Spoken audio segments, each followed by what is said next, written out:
तो hello friends, welcome back to my another blog. दोस्तों, पिछली वीडियो में हमने देखा कि इस महाकुंभ का एंड कहाँ पे है। और इस वीडियो में हम जानने वाले हैं कि इस महाकुंभ में पानी का सिस्टम क्या होता है, उसको कैसे पहुंचाया जाता है, इलेक्ट्रिसिटी का क्या सिस्टम है, खंबे कैसे लगाए जाते हैं और पुल कैसे बनते हैं।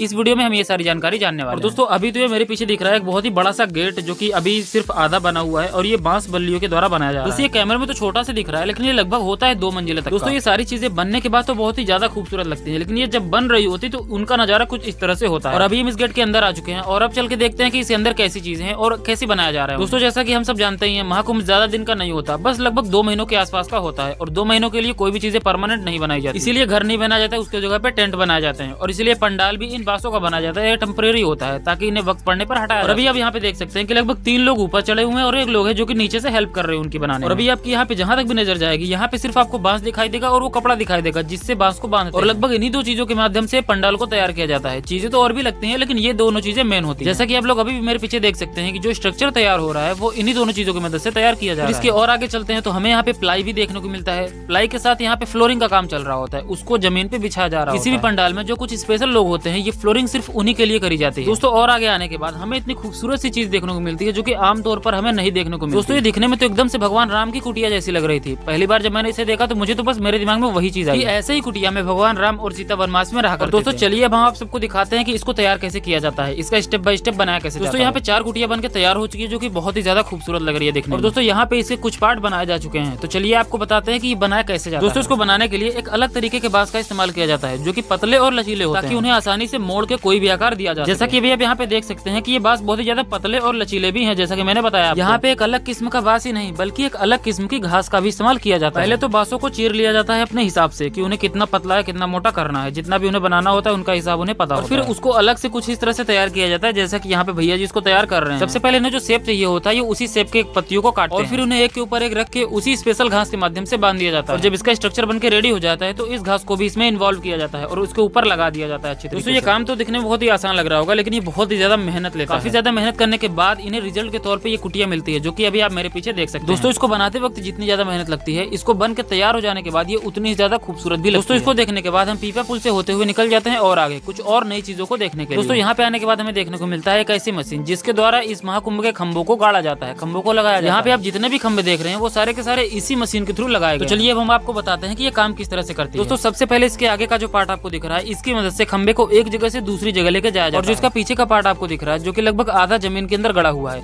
वो एक ड्रिल मशीन की तरह काम। बस इतना है कि ड्रिल मशीन से दीवार के ऊपर छेद किया जाता है और इस मशीन से जमीन के अंदर। और दोस्तों, स्ट्रक्चर की हालत देख के मुझे ऐसा लग रहा है कि ये आधा काम करते करते रुक गया है। क्यों? क्योंकि ये टूट चुका है। इसका स्ट्रक्चर तो ठीक है, लेकिन ड्रिल मशीन को जो पावर देता है वही पैनल टूट चुका है, इसीलिए ड्रिल करते करते आधे पे ही रुक गया। दोस्तों, यहाँ पे आप देख सकते हैं कि यहाँ पे कुछ वायर्स पड़े हैं जो कि खंभे गड़ जाने के बाद उसमें लगाए जाते हैं। दोस्तों, अभी इसका काम तो आधे में रोक दिया गया है और अब हम निकलते हैं आगे कुछ और नई चीजें देखने के लिए, क्योंकि अभी हम यहाँ पे रुकने वाले बिल्कुल भी नहीं है। अभी मुझे याद आता है कि इसकी पावर सप्लाई कैसे और कहाँ पे होती है। फिर मैं सीधे पहुंच जाता हूँ इसके पावर हब पे, जो कि सामने अभी आप ट्रांसफार्मर देख सकते हैं और अंदर यहाँ पे बहुत ही ज्यादा बड़ा पावर हब बनाया जा चुका है। दोस्तों, ये इलेक्ट्रिसिटी का काम है, थोड़ा डेंजरस काम होता है, इसीलिए इन चीजों को परमानेंट करी जाती है। अगर आपको हम अंदर से इसको दिखाएं तो आप देख सकते हैं कि इस ट्रांसफार्मर को एक परमानेंट चबूतरे के ऊपर रखा गया है, जो कि सीमेंट बालू से बना हुआ है। दोस्तों, अगर ये सारी चीजें टेम्परेरी होती है तो इसकी वजह से इसे जमीन पे तो रखा नहीं जा सकता, इसीलिए इसके लिए परमानेंट बनाया है। और अनजान लोगों के लिए यहाँ पे खतरा हो सकता है, इसीलिए यहाँ पे प्रवेश निषेध साफ साफ बड़े अक्षरों में लिखा जाता है, ताकि बाहर का कोई भी एक समझदार व्यक्ति अंदर ना आए और इन खतरों से बचा रहे। भाई, थोड़ा बहुत तो समझदार मैं भी हूं, फिर मैं भी बाहर आ जाता हूँ। और आपसे मिलता हूँ अगली वीडियो में, तब तक के लिए अपना ध्यान रखिएगा। फिर मिलेंगे किसी नए चीजों को एक्सप्लोर करते हुए।